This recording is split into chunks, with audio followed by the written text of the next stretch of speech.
So what I'd like to do for the next little bit is talk to you about something that we've coined as reverse translational research in neuroanatomy. And start off with a little giggle. With an 18-year-old son, that makes it's a little funnier than maybe to some of you. It's an orthopedic joke. It is an orthopedic joke. Yeah, thank you, Jens. Yeah. So, as an anatomist and an anatomist who has worked with pediatric neurosurgeons for almost 25 years, most of our studies have focused on looking at clinical problems, many problems that occur in the OR or in the neurosurgical setting, but many of those overlapping just in the general neurology realm, and then trying to find those problems that could be addressed with anatomical study. And believe it or not, you can still find things that are of interest in human anatomy and things that have not been discovered or things that have not been looked at before. However, some of my colleagues around the country and world and students alike will often, I try to keep an up-to-date, top 4 or 5 comments that I hear from people. Number one, I thought we learned all there was to know about human anatomy 100 years ago. I get that one pretty frequently. Studying neuroanatomy is passe, old school, antiquated, etc. I hear that a lot. Why is there a need to do research in neuroanatomy? Shouldn't we focus on molecular, cell, genetic studies, etc.? And that's the tone that many medical schools and deans around the country have taken. So one reason that anatomy as a focus of medical school curricula has really fallen off the edge, and most medical students these days have a very profound loss of and a grasp of basic anatomy and neuroanatomy. And then there's no funding for neuroanatomical research. That's more or less true, so it's difficult to get NIH funding for this for the reasons listed above. So what we did, and we started doing this by trial and error, is looking not at just structures that we can study and then go peripherally in a lab, study them for years and years, and then try to force that onto the clinicians and into the clinical realm, because that never works, and if it does work, then it's inefficient. So our paradigm shift was to have the clinicians in the room, talk to them about the problems they face day to day, surgical, neurological, everything, and then try to implement a study that's anatomical in nature and might be able to shed light or bring light to a problem that they're facing. So we've devised these anatomical projects, and the end goal is to increase the application to the patients and do that in a quickened way so that you have potentially a patient with problem, you find the solution in the anatomy lab, and then you come back to that patient with a solution in a very short time. So again, I spent my life, my first half of my life in the operating room with pediatric neurosurgeons. So I tell people that most of our projects have stemmed from that setting. So the very first project that I was working on, we were operating on a lateral midbrain tumor. And I asked this very senior surgeon, I said, well, where do you think the fourth nerve is in that collection that we're looking at down the microscope? And he, huffed a little and said, well, it's in there somewhere. And then I, provoked him a little more and said, well, where exactly, I'm an anatomical thinking person. I said, well, exactly where is it? Do you have landmarks that you use? And, roughly the answer was no. And to fend me off, his comment was, well, why don't you go study that in the anatomy lab? So that broke off and became our first study looking at surgical landmarks for the trochlear nerve as it courses underneath the tentorium. So what I want to do now is go through some topics that are salient and germane for this group, and we'll show you some just examples, a smattering of things that we've done in each of these small categories, and how these all circle back to patient care. So peripheral nerves we'll begin with. We just finished updating, you may, especially the neurologist in the crowd, may be familiar with Sir Sidney Sunderland's text on nerves and nerve injuries. It's a gold standard in that field, and we recently updated that and there's still things to learn about the peripheral nerves. We shouldn't think that they're old and dusty and we know all we need to know about them. So example number one, we thought we see patients with quadriplegia and all of the breathing issues that they have with being intubated, et cetera. And the thought was, could you take the accessory nerve, which should be working in most of those patients still, and swing that accessory nerve over to the phrenic nerve. So just do a neurotization. Here's accessory. Here's our swinging over branch, and then our phrenic nerve. So we showed in a cadaver study that this is feasible. Okay, there's enough length. There's a good match with the fascicles. The axons are not too far-fetched from each other. And often in feasibility studies, you're throwing a hook out and hoping that some fish will bite. Try it in a patient population, and then for me as an anatomist, a clinical anatomist, that's the most fulfilling thing that can happen. Is somebody tries what you've suggested might be feasible, and then runs with the ball, shows clinically that it has application. And this a couple of years ago was tried by a Chinese group who took quadriplegic patients who were being breathed for and took them off of the respirator. So they re-innervated their phrenic nerve and thus the diaphragm. Just a quick cadaveric image. The picture on the left shows the medial phrenic nerve and the lateral accessory nerve in the posterior triangle, and then you can see the small connection. And we were even able to take half of the accessory nerve, so we didn't totally de-innervate the trapezius. If you've ever spoken to somebody, and the impetus for this project was a neurosurgeon who does a lot of piriformis release for quote-unquote sciatic nerve compression syndrome, and he told me over dinner once, he said, those patients, their biggest complaint afterwards is that they have a scar that's in the deep gluteal region, and when they sit on it, it's very irritating and sometimes painful, so that the treatment for this issue is sometimes worse than the issue itself. And we said, well, there has to be a better way to get to the piriformis and transect it and relieve any sciatic nerve injury other than going through the gluteal muscles through a big, pretty draconian looking incision. And we simply moved the target a little differently, and we used the laparoscope, went through the obturator foramen, lateral to the viscera of the pelvis, and you can very easily come up on the piriformis muscle. Here's the beginning of sciatic. And you can transect that piriformis muscle quite nicely. Here's some cadaveric images. So this is looking in through the front. These are the obturator vessels and nerves running back. You get a hint of the sciatic nerve. And then here's our sciatic nerve, and then here's the piriformis muscle. And we've transected the piriformis muscle with micro scissors that we put down a port of the laparoscope. No one's tried that one yet, so spread the word. Coming from a pediatric neurosurgical practice, we did lots and lots of Chiari decompressions and posterior fossa approaches for childhood tumors. And often some of the headaches we noticed anecdotally that were had by the patients with Chiari malformations, Chiari 1 malformations, were sometimes different and a little worse after the procedure. And they weren't that normal Valsalva-induced headache that spreads up over the occiput. Some of them were in the midline and didn't spread much past the inion.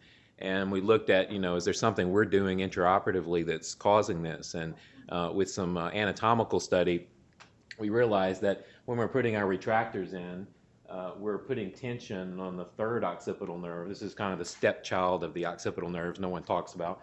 But this third occipital nerve, as it pierces the nuchal ligament, is being put under stress right here, and there's a fulcrum and pulling on the C3 nerve root. So what we found, again, anecdotally, is that if we let down our retractors periodically, every 15 minutes or so, we suddenly had patients that were not complaining of this strange postoperative headache that's in the midline.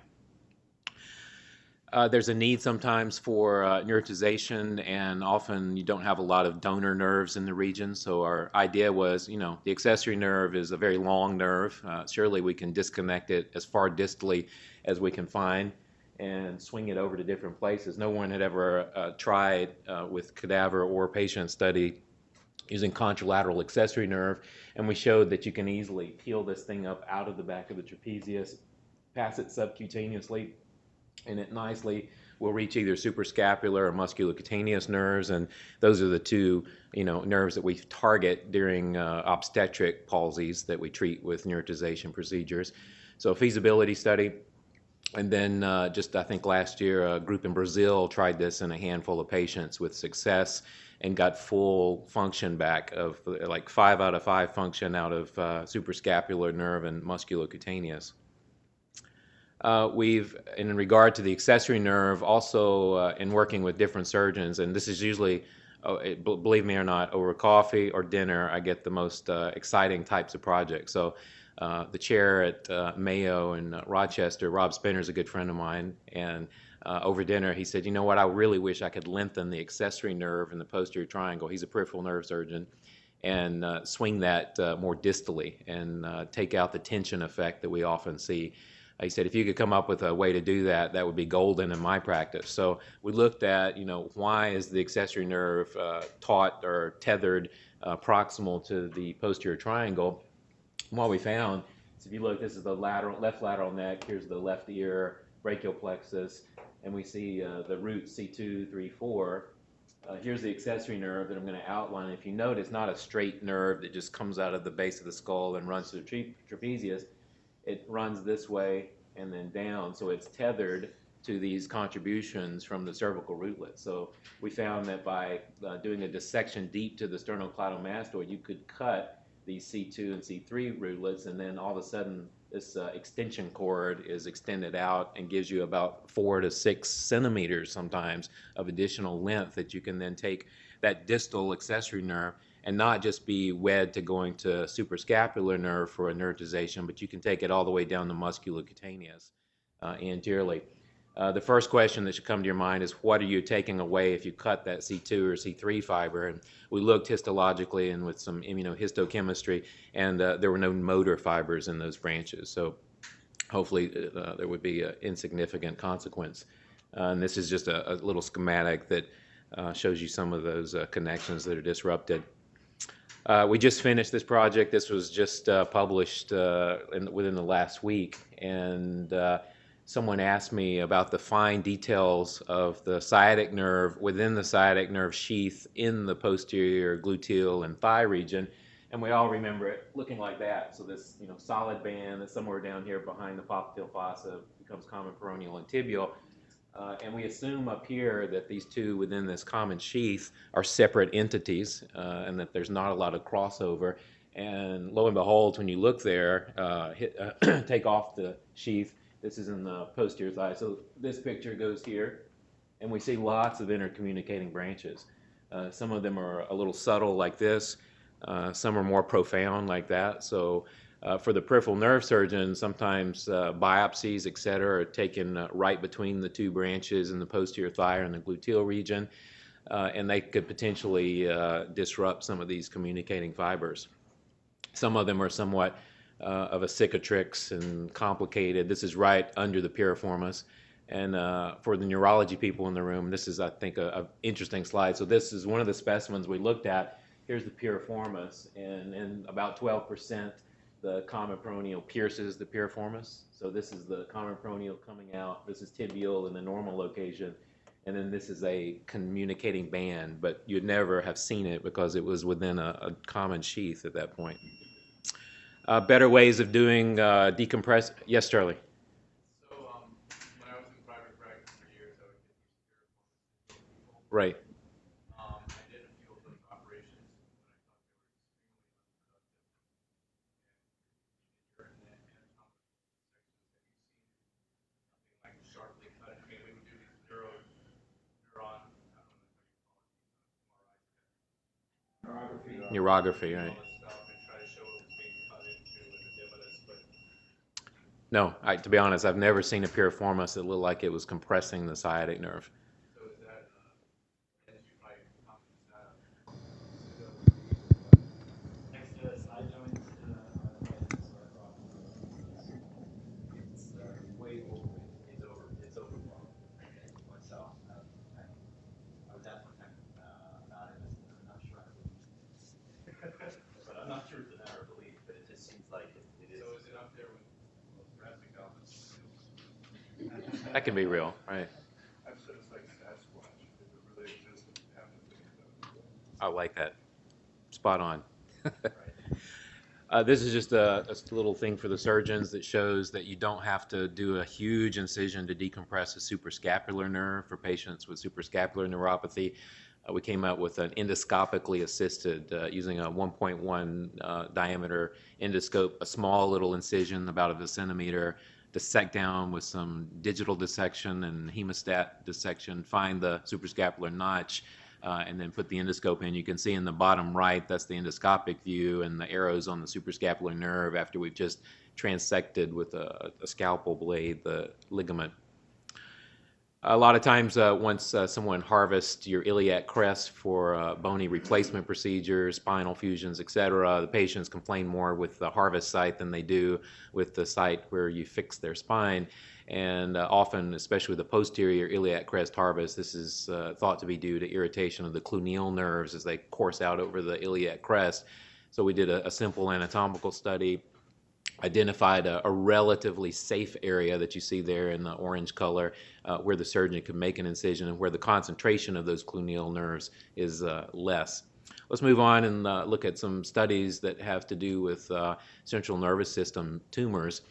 A surgeon came to me once and said, you know, I see lots of dumbbell-shaped tumors, and some of them react differently than others, but histologically they're the same, and there has to be something novel about each person's anatomy in this area, from either level to level or person to person, side to side, that's causing them to react. Some of them will stay restricted intraspinally, some will go through the foramen, etc. So what we did was looked at lots. This was a 5-year project, and we harvested spinal nerves from every segment of the spine, looked at them histologically with special emphasis on their meningeal relationships.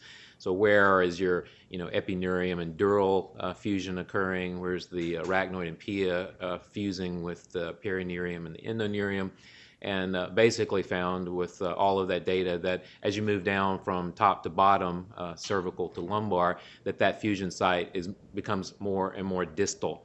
And then within that arachnoid meningeal sheath, you see various septations in the cervical region that you don't see in the thoracic or lumbar region. So there really is a difference between those fusion sites, between sides, between levels, and this could be one reason why there's observations that show difference. This is a brief map. I'll not go into the detail, but the fusion site of those meningeal layers, dura, arachnoid, and pia, and their peripheral nerve components is much more complicated. It's not just a simple, oh, we're stopping here and you're beginning there. It can evolve over a length of distance. This is a bad tumor, obviously, so a big cavernoma of the brainstem. And if you're going to be bold enough to, attempt to do something with this, take it out, etc., most people are pretty unaware of what's going on the inside. They just take out as much as they can and hope for the best. And that didn't sit very well with us, so we designed a project where we looked at the fiber tracts and main nuclei, both cranial nerve, etc., in the brainstem, and then mapped those to the surface of the brainstem, and then came up with a simplified, here's where you can cut into the lateral brainstem and not get into too much high-price real estate. And looking at all of the sections, we came up with a bit of a three-dimensional look at some of the big players in this region. And then finally mapping all those to the surface, which is what the surgeon needs to know. Where are these more deeply located fibers? This simplified drawing showing the incisions that you can make in the top, the incision you can make in the bottom, and this basically would traverse the least important. You can avoid everything in the brainstem, obviously, but it would avoid vital structures in the brainstem and allow the surgeon to better make an incision in there to remove some tumors. Epilepsy, which I'm sure is near and dear to many of your hearts. We've looked at various things here. This first study was that coming from a peds neurosurgery practice, we did lots of callosotomies, especially in the 90s for bad seizures. And often these patients would have some complaints of memory loss afterwards. And the idea was, why are they complaining of memory loss? What are we doing? One structure that we, identified was this very thin gray layer over the corpus callosum, the indusium griseum, which you can see here, some of the gray matter. Then you see the callosal white matter fibers deep to that. This is posterior with the pineal gland. And if you look at neuroanatomy books, they'll say that the indusium griseum is a remnant of the hippocampus. So the thought was, are we disrupting something that we don't really understand, and that's giving us the memory loss? There's another picture that shows you the indusium nicely peeling away from the underlying corpus callosum with some traction. In a nutshell, what we found is that these indusium griseum fibers are not cell fibers that have neuronal cell bodies. There are some glial cells, but most of this is a glial type tissue. It's involuted tissue, and most of it is discontiguous with its surrounding indusium griseum. So from an anatomical standpoint, it's not so much of a functional structure, and it may be just a remnant of embryologic development. Another attempt to look at why there may be some memory loss after callosotomy is looking at our saltarium, which you'll all remember is the hippocampal commissure. And if you want to avoid that saltarium, we found with some dissections, you have to identify the splenium. So this is an axial section. This is looking inside the lateral ventricles. This is in the temporal horn. Hippocampus. Here's the splenium cut on cross section. And then here we see the saltarium, these fibers that are crossing over between the fornices and then spreading over. So to avoid those hippocampal commissural fibers, you should not go into the subarachnoid space when you're going through the splenium, as many people do. They say until you see vein of Galen underneath there, you haven't finished your splenial transection.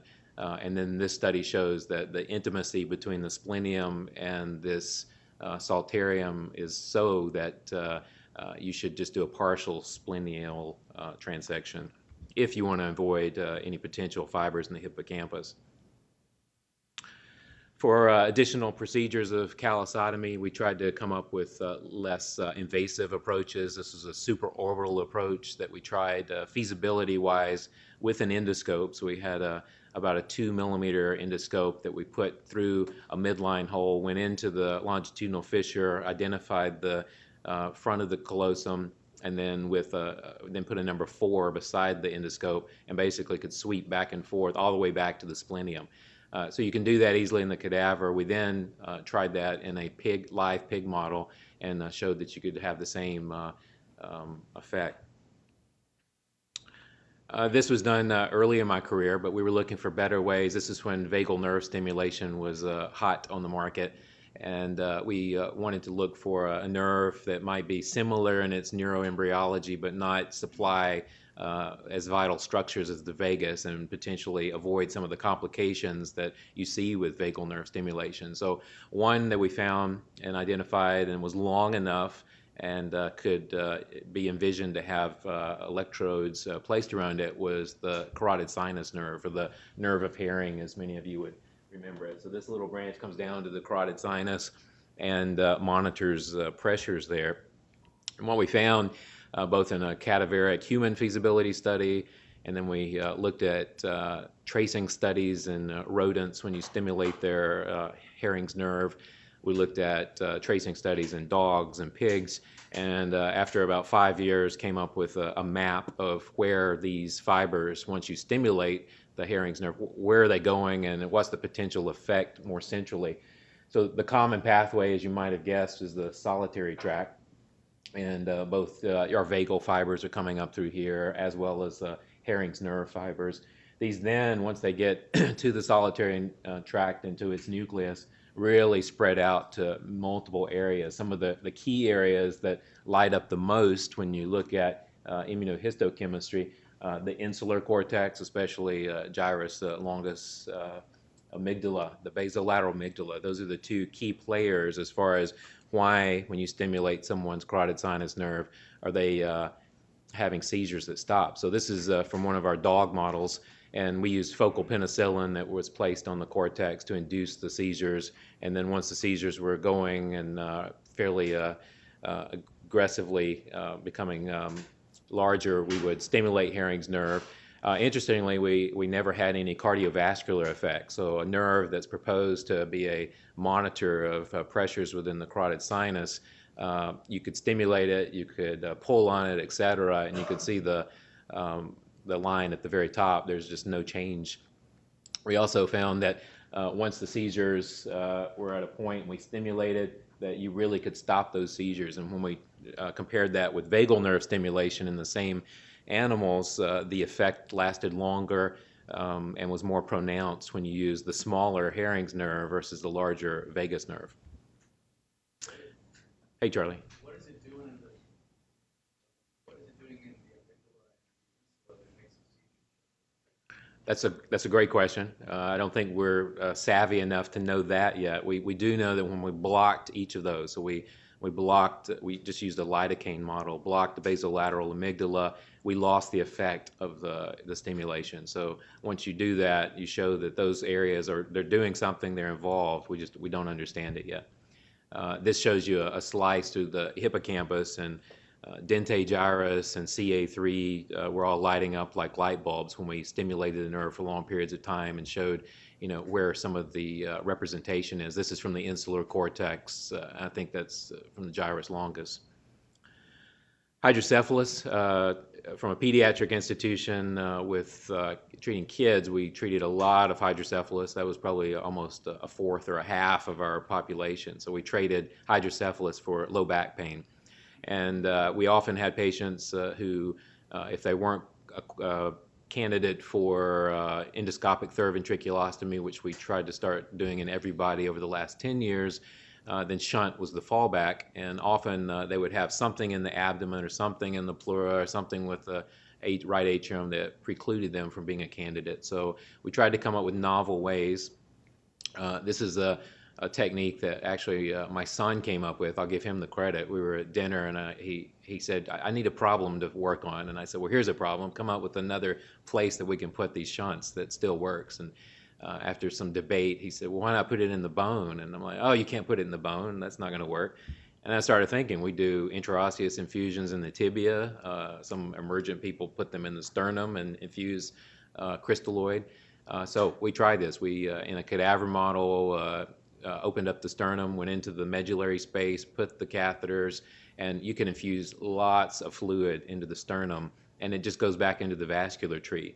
In fact, if you start infusing into the sternum here, and then about 30 minutes later, I would do a twist drill osteotomy into the tibia, and fluid is pouring out of the tibia. So we're connected internally via all of the venous plexuses, etc., and all the bones are connected as well, even though we don't think like that. So we were able to do this. We also did this in a primate model, and we're able to infuse large quantities in the primates. There was no cardiovascular compromise, etc. And then in the interim, there have been some places around the country that have now tried this as a salvage procedure with success. Another place to put the distal in the shunt, we've tried the iliac crest. There's a lot of marrow down there, as evidenced by marrow aspirations. And this works as well as you would expect. So you can infuse tremendous amounts of fluid into the ilium. I've done this in one patient, and he was a salvage procedure, and it worked well for him. We do lots of endoscopic third ventriculostomy for hydrocephalus, and one issue that arises is that sometimes these patients have hypothalamic issues, eating issues, temperature issues, and as the surgeon would say, when you go through this very thinned out, translucent almost floor of the third ventricle, how in the world can there be anything there that you're damaging? So we, with a, let's see if I can get this to play for you. So there's a very thinned out, that's actually the subarachnoid space. That's the ostomy in the floor of the third ventricle. And if you notice, you can almost see through this floor of the third ventricle. Here are the mammillary bodies. So extremely thin. We collected, this took about 6 years because we had to collect enough specimens that had hydrocephalus from the lab. So this is one of the block examples. This is the third ventricle from a normal brain, and this is the third ventricle, and you can see the floor from a hydrocephalic brain, pineal gland, just to give you a reference. Essentially what we found, if you compare the histology through the normal brains versus the hydrocephalic brains, and look in the exact same area, even though they're translucent in the hydrocephalic brains, they have exactly the same number of neuronal cell bodies. They're just smashed together in the hydrocephalic brain. So there's not a loss of tissue there, as you might intuitively think, looking at the thinness of the floor. So that may be the reason that you have some of this dysfunction, is that you're actually injuring some of these little squashed neurons. For hydrocephalus, we've looked at other areas. We all, think about the arachnoid granulations as they protrude up into the superior sagittal sinus, and that's the final common pathway. There are no other pathways.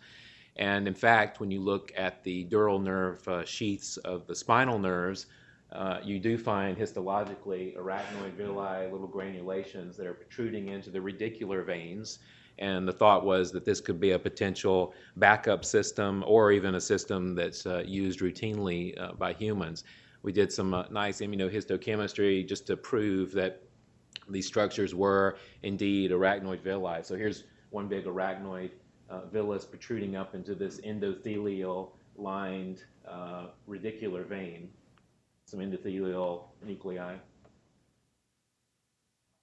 Interestingly, if you look hard enough, you find things that you don't expect. So we were looking at the histology of the proximal hypoglossal nerve, and lo and behold, found the same thing. Some of these condylar venous plexuses had little arachnoid villi granulations protruding up into them here into this venous system. So we're put together with suspenders and the belts, perhaps, as far as our CSF absorption. Sometimes we have patients that present and they need to have their intracranial pressure decreased immediately. They can have shunts, they can have head trauma, etc. And for the neurosurgeons in the crowd, you know that often you're hunting around trying to find a twist drill or a craniotomy drill. And sometimes that time of 5 or 10 minutes where you're looking for those things is very important time. So we came up with some trajectories and the use of a large spinal needle, 2E needle if you have that available. And these can be carried in your coat pocket so that you always have one. And the landmarks are basically 45 degrees down in the vertical plane and about 20 or so off, aiming medially up towards the bregma. And if you do that, you can put the tip of your 2E needle or spinal needle right at the foramen of Monroe and decompress these patients. And even in the adult specimens, which is what we looked at, all of the roof of the orbit was thin enough that you could easily put the spinal needle through. And this impressed my boss back home so much that he now mandates that all the residents carry a big spinal needle in their coat pocket. That's outpatient procedure. if it has to be. Yeah, right. Skull base, many of you, yes, Charlie? Slides ago, you were talking about these arachnoid granulations, and that reminded me there was a paper in Nature about 3 years ago that said that they lymphatic system. Have you found Right. that to be, I heard it never panned out? No, there's a paper that we're looking at now for the journal that I'm editor for, Clinical Anatomy, that has replicated those same findings. So they're finding lymphatics in the brain as well. It's in various places. Some you're finding right at the cribriform plate, around the olfactory philia. So it's in various places. Sometimes the neurointerventional folks need to sample blood via the inferior petrosal sinus, especially for pituitary tumors, to decide about laterality.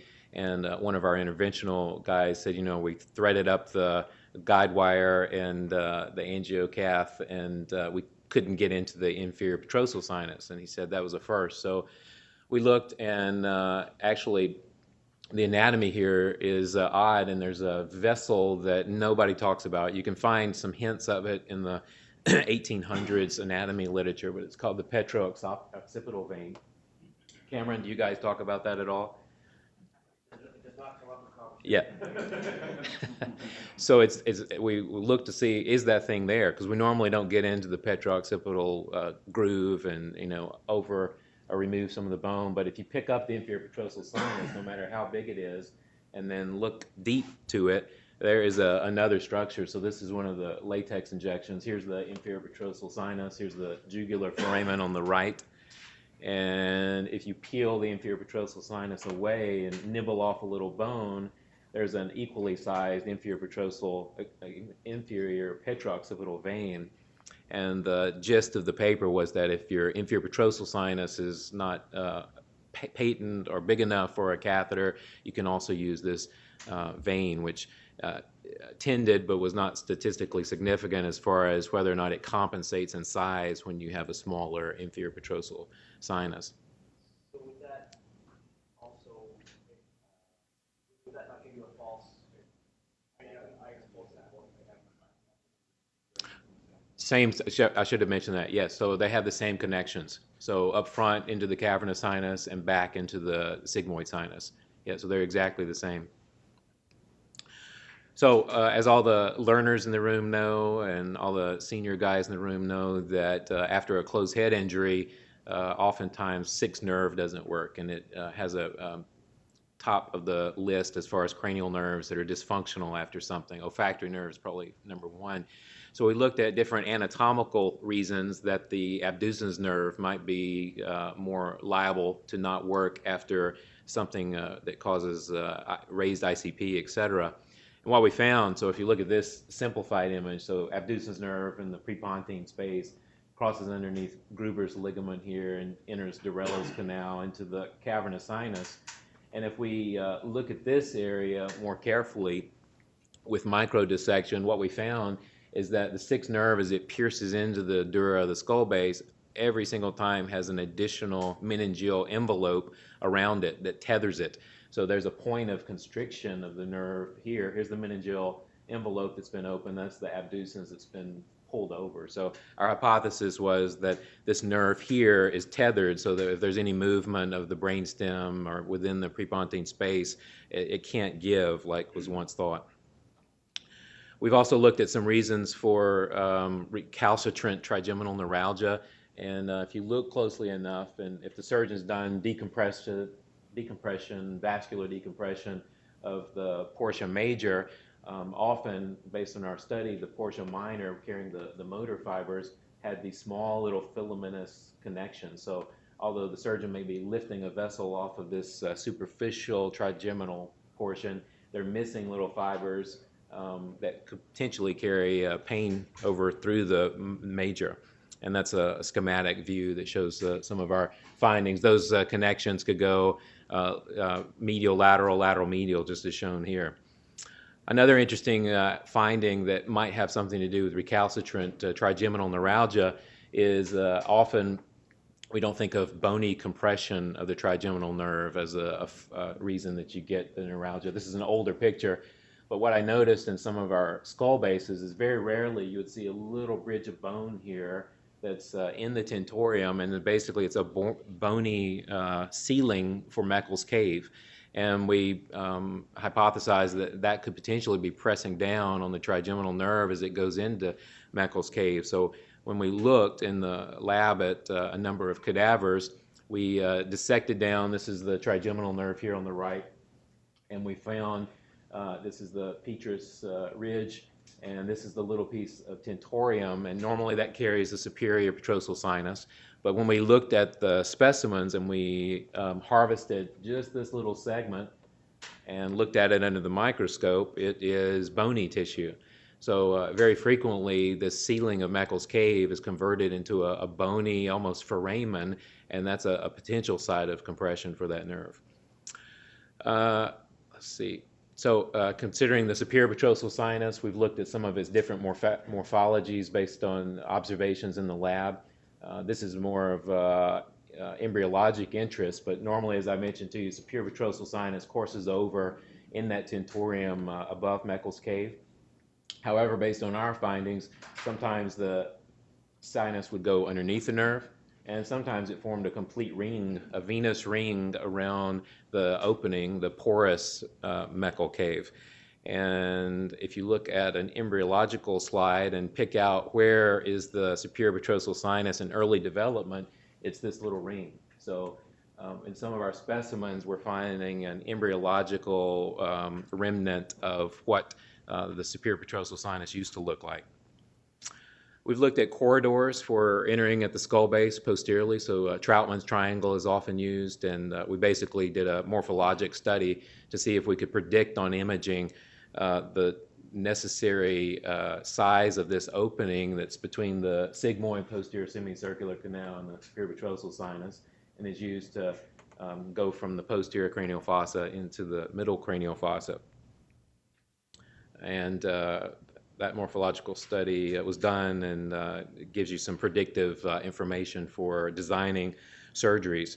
Vascular procedures, one that we toyed with was getting another candidate for use as a conduit with ECA, ICA bypass, and often we used to do lots of those for Moya Moya, where I come from, and sometimes the superficial temporal artery is just so small, and by the time you've manipulated it with the forceps, it starts to become more and more stenotic. So an option would be to come back down more proximally on the STA, where it's still nice and big at its proximal segment, and then use a intervascular graft. And one option, which is not the radial artery, which is often used, and the radial artery, if you look at the literature closely enough, has a lot of consequences of using it. Some get a paranode type response afterwards and complain about it significantly. If the radial artery's been used already for bypass of the heart, then this might be an option. And the option was the anterior interosseous artery. So we studied this branch, which comes from the ulnar artery, has a very long length. Its length is as long as the forearm, so lots of cable there that you could use to potentially supplant using the STA, so you could come off of the external, from the maxillary artery and swing this up to the intracranium. Or if your STA is just too small or branches proximally, you can then think of sewing this in proximally and then using that to span the gap. There's the diameter of the anterior interosseous artery. All the residents in the room will know, especially after preparing for their boards, the name of this little artery. It's the artery of Peripheral, and no one had studied that in detail to see what its morphology is.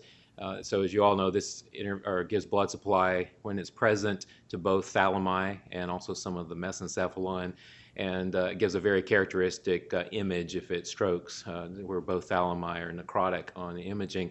And we looked and found that, interestingly, it's thought to be a very rare bird, but it was found in 12% of our population of cadavers, usually on the right side, and always within just a few millimeters of the tip of the basilar artery. We've looked at compression of the vertebral artery as it passes over the posterior arch of C1, and one little bony area here is called the arcuate foramen. So as the vertebral artery passes deep to that, the thought was, can it be compressed there? And we looked at lots of cadavers to come up with enough that had this bony bridge. Every single one of them, if you harvest the vertebral artery just from underneath that bony bridge, had frank compression. So pre and distal, no compression, right at that bony bridge, significant compression. Some of them compressing the lumen by half. We've looked at the vascular supply of the lamina terminalis to come up with better corridors when we open the lamina terminalis to get into the third ventricle for usually tumors. And everyone's familiar with the neurosurgeons, especially this view of the right optic nerve, left optic nerve, the chiasm. Here's the lamina terminalis open, and often you see a draping of blood vessels here that come down onto the front of the lamina terminalis. So the essence of the study was to find a corridor there that would lessen the chances of injuring some of those branches to the lamina. And then in closing, some spine things that have been done, and I'll skip that.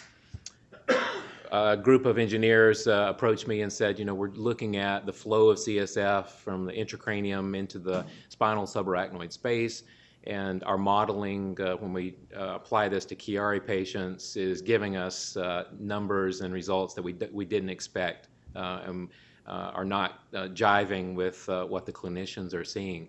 And when I looked at their mathematical models, their computer models, it was essentially a space with a solid structure in the center. So cord in the center and then a solid tube. So tube within a tube.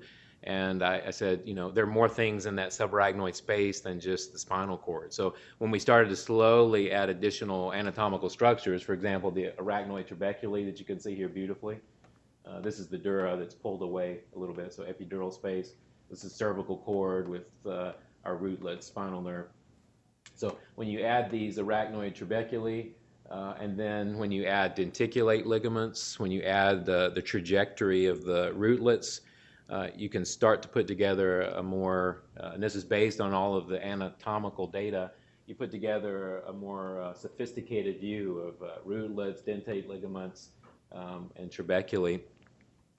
And what we found is that when you do that and then you start putting in a herniated tonsil or two at the cranial cervical junction and doing the flow computer models, that the flow turbulence becomes greater here between the rootlets. So as the flow is coming down, normally there's not a lot of turbulence. When you plug the cranial-cervical junction, all of a sudden you get a lot of turbulence around these rootlets. So the idea is that those patients could potentially have this effect, maybe cause a Venturi effect, where fluid is not pushed inside the spinal cord to cause a syringomyelia, but the cord is pulled laterally and creates a larger cavity within it, and then the fluid that would naturally be there in the central canal will slowly start to accumulate. So an entirely different view of potential pathology or etiology of syringohydromyelia. This is comparing a left and right side between non-Chiari and Chiari, and you can see the turbulence with the Chiari when you start adding into the computer model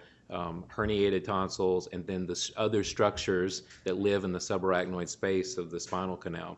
So I'd like to leave you with these few comments. Neuroanatomy is not a dead discipline, which I get that comment a lot. Hopefully looking at this, smattering of projects that we've done over the years will convince you of that. And you'll say that, gee, there are still new things that we can uncover in neuroanatomy and things that are applicable to our patients. And then the gist is that good anatomical studies in the year 2016 and 17 should come from clinical problems. That's where the source of these studies have almost all arisen. So thank you for your attention.